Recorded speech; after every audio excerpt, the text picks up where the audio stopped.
जय शिवराय। आजचा विषय असणार आहे पालघरमध्ये एका शार्क माशाने अटॅक केला एक मासेमारी करणाऱ्या कोळी बांधवावर। तर मित्रांनो, त्याच्यात काय झालं माहिती आहे का, त्या कोळी बांधवाचा पाय गमवावा लागला। तर ही एक घटना घडली आणि बऱ्याच वर्षानंतर ही एक घटना घडलेली आहे। तर याच्याबद्दल मी तुम्हाला थोडी माहिती सांगणार आहे। मी तुमचा मित्र गतीश पाटील आणि आपल्या चॅनल कोणी नवीन असाल तर चॅनलला सबस्क्राईब करा। आपण असे नवनवीन व्हिडिओ लोकांना दाखवत असतो, टाकत असतो। तर थोडीशी घबराट झालेली आहे किनारपट्टीवर की काही दिवसांपूर्वी शार्क माशाने आपले मासेमारी करणारा तिथं पालघरमध्ये, मुंबईच्या पुढचा जो भाग आहे तो पालघरमध्ये, तिथं त्या मासेमारी बांधावर शार्कने अटॅक केला आणि त्याचा परिणाम असा झाला, त्याला पाय गमवावा लागला। मित्रांनो, शार्क माशाला त्या हॉलिवूडवाल्यांनी एवढे काही फिल्म बनवून ठेवलेले आहे, त्याला एवढं काही बदनाम करून ठेवलेलं आहे, तसं तो ॲग्रेसिव्ह आहे, डेंजर आहे शार्क। पण असं घटना फार कमी घडलेल्या आहेत की ते आपल्या कोळी बांधवावर त्याने अटॅक केलेला आहे। तर मित्रांनो, एक कारण काय असेल की शार्क माशाने डायरेक्ट अटॅक केला आणि त्यात आपला कोळी बांधवाचा पाय हा त्याला गमवावा लागला। तर मित्रांनो, सध्या परिस्थिती अशी आहे की दिवसेंदिवस आपल्या समुद्रात वाढणारं जलप्रदूषण।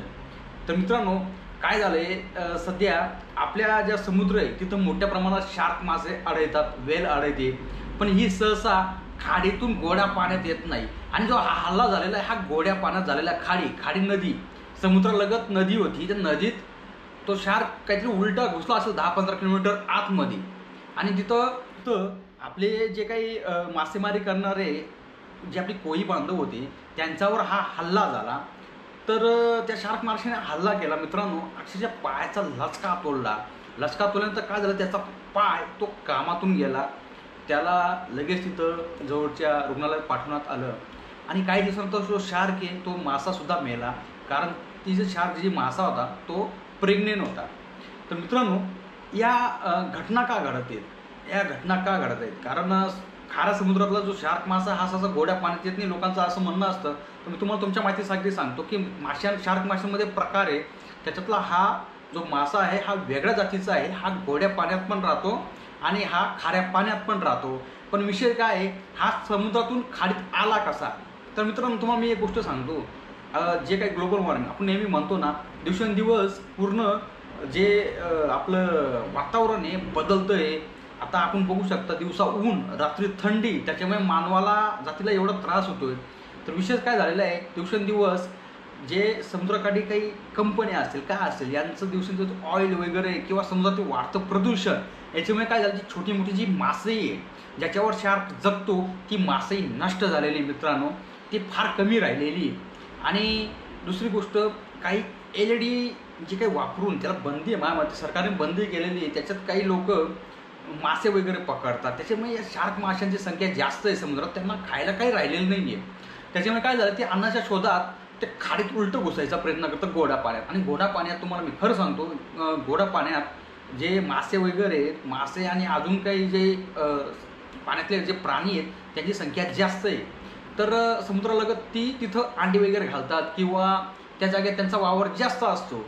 तर मित्रांनो, होतं काय, हा शार्क मासा आहे हा खाडीतून आतमध्ये घुसला, म्हणजे तो जिथपर्यंत पाणी असेल 40-50 किलोमीटर आतमध्ये, कारण समुद्रालगत सर्व आतमध्ये खाड्या आहेत। आणि दिवसभर आपले जे कोळी बांधव असतात, जे काही मासेमारीकडे आदिवासी कोळी जेवढे आपले बंधू असतात, तिथं दिवसभर ते मासेमारी करत असतात।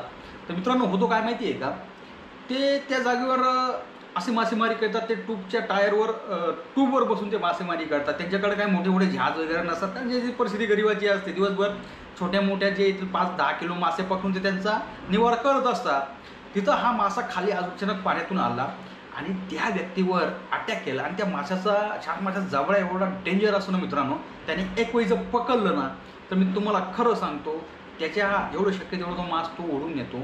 ते काही असं कुत्र्या चावल्यासारखं काही नॉर्मल त्याचं दात उघडणं असं नाही, त्याने पकडलं म्हणजे फायनल असं। कारण माशांचे जबडे, काही पिराणा वगैरे माशांचे जबडे एवढे डेंजर आहेत ना, त्याच्यावर बरेच मूवी आलेले आहेत। काही मूवी आहेत ते असं थोडंसं नॉर्मल फेक आहेत, पण काही मूवी खरं या रिअल गोष्टी दाखवतात की हे मासे किती भयंकर असतात, शार्क वगैरे। आपण लहानपणापासून ऐकतोय की शार्क माशापासून सावध राहा, आणि तोच मासा तुमच्यावर अटॅक करत असेल आणि याची उंची जवळजवळ 5.5-6 फूट, म्हणजे 1-1.5 मीटर किंवा 2 मीटरच्या आसपास असेल हा मासा। आणि तो नॉर्मल ट्यूबवर काम करणारा जो व्यक्ती असेल, तो आपण म्हणू शकतो की त्याचं लक्ष नसेल किंवा तो बेसावध असेल, याने अचानक अटॅक केल्यावर माणूस काय होतो, खाड्या मोठ्या असतात, त्या खाड्यामध्ये पाणी जास्त असेल तिथं तो पाण्यातच पडला असेल, त्याला पायात त्या माशाने पकडलं, पण त्यानंतर त्याला काही बघितलं असेल किंवा वाचवलं असेल किंवा स्वतः त्याने प्रयत्न केला असेल, तो तिथून तो व्यक्ती वाचला. तर मित्रांनो वाचला आणि त्याच्यानंतर त्याला समुद्रात नेलं, पण त्याचा पाय मला वाटत नाही यामुळे पुढे तो कामात येईल. तर मित्रांनो ही घटना वाऱ्यासारखी सध्या पसरली आणि एक प्रकारे म्हणू शकतो व्यवहार झाले किनारपट्टीवर असे हे मासे यायला लागले. आणि बरी लोक म्हणतात की खाड्यांमध्ये अशा माशांची संख्या बरीच बघितली गेलेली आहे, जी शार्क वगैरे. शार्क मासा हा डेंजरच आहे, पण शार्क मासा म्हणजे याच्या पहिले आला नाही, का नाही आला, त्याचं कारण काय आहे की मासा हा पूर्वीपासून तो समुद्रात आहे. आतापर्यंत ते लाखोंच्या संख्येने समुद्रात असतील, पण त्याने कधी अटॅक केला नाही माशाचं. कारण म्हणजे दिवसेंदिवस समुद्र बदलतोय मित्रांनो, प्राणी बदलत आहे, पण माणूस काय बदलत नाही. हे आमची जी वागणूक आहे मित्रांनो, आपल्या हव्यासपोटी माणसाने पूर्ण संपवून टाकलेले आहे. त्याच्यामुळे आपण नेहमी म्हणतो ना, बिबटे आता शहरमध्ये यायला लागले. वाघ असेल, कोणता प्राणी असेल, आपण म्हणतो तो मनुष्य वस्तीमध्ये यायला लागला. त्याचं कारणच एक आहे की शार्क पण हा समुद्र सोडून गोड्या पाण्यात का यायला लागला, काहीतरी तिथं कमी असेल. तुम्हाला मी खरं सांगतो, जे काही दिवसेंदिवस बिबटे वगैरे ते मनुष्य वस्तीमध्ये यायला लागले, काही प्राणी आहेत ते मनुष्य वस्तीमध्ये दिवसेंदिवस यायला लागल्याचं कारण म्हणजे जंगल त्यांना काही राहिलेलं नाही आहे किंवा दिवसेंदिवस नष्ट होतोय. तसं हा प्रकार झालेला आहे. काही मासे आहेत त्यांच्या समुद्रामध्ये, त्यांना खाण्यापिण्यास किंवा काही गोष्टींची त्यांना कमतरता असं म्हणून ते किनारपट्टीवर यायला लागले. आणि याहून पुढे ह्या घटना बहुतेक घडायच्या चान्सेस जास्त वाढतील, कारण ही एक सुरुवात झालेली आपण म्हणू शकतो. तर मित्रांनो मी म्हणतो की मानवाने किंवा आपलं काही जास्त हव्यासपोटी आपण बरंच काही आता दुष्परिणाम ते आता व्हायला लागलेले आहेत. तर याच्यावर नक्की लक्ष दिलं गेलं पाहिजे सरकारने पण, आणि जे काही बांधव त्यांनी आता सावध व्हावं याहून पुढं. कारण काय शेवट मासे समुद्रातले ते त्यांचा अधिकार आहे, पण ते काही दिवसात खाडीत येतील. खाडीत आपले दिवसभर कोळी बांधव भगिनी दिवसभर ते छोटे मोठे मासे वगैरे ते पकडत असतात आणि याहून पुढे त्याला तो थोडाफार त्रास होईल. तर मित्रांनो सांगायचा उद्देश असा आहे की आपल्या काही मानवी चुकांमुळे ज्या गोष्टी घडत आहेत की ते प्राणी आपल्यावर हल्ले करायला लागले. आत्तापर्यंत मी हॉलिवूडला ते पिक्चरला पाहिलं होतं, पण कधी मी असं ऐकलं नव्हतं की आतापर्यंत की या घटना या असं घडत आहेत की मासे माणसावर अटॅक करतात. फारच कमी गोष्टी असतील, फारच म्हणजे आठवत नाही बुवा या आपल्या भारतात एकूण घटना घडल्या असतील, पण ती आता घटना जी घडली एकच अटॅकमुळे त्या बांधव आहे आपला आदिवासी किंवा कोळी बांधव, त्याचा पाय त्याला गमवावा लागला. तर मित्रांनो आणि हो दुसरी गोष्ट असं की ती जो काही शार्क मासा होता तो प्रेग्नेंट होता, त्याने कधी 15-16 पिलांना जन्म पण दिला, म्हणजे स्वतःसुद्धा मेली. त्याचं म्हणजे काहीतरी आपण म्हणू शकतो काहीतरी ती घुसतेत असेल किंवा त्याच्यावर बी काहीतरी शरीरात काहीतरी त्याला काही त्रास झाला असेल, त्या त्रासावर तिने अटॅक पण केला असेल. तर मित्रांनो सर्वात महत्त्वाची गोष्ट म्हणजे आपण जे काही आता पर्यावरणाकडं आपण पहिल्यापासून ओढलं की त्या गोष्टीकडे लक्ष देणे गरजेचं आहे. तर मित्रांनो आपला जो व्हिडिओ आहे असा कायमस्वरूपी ट्रेनिंगवर येत असतील, घटना घडल्यात असतील त्याचं थोडंसं विश्लेषण करणार आहे. तर लोकांपर्यंत थोडीफार आपण माहिती पोहोचवणार की या घटना का घडत आहेत.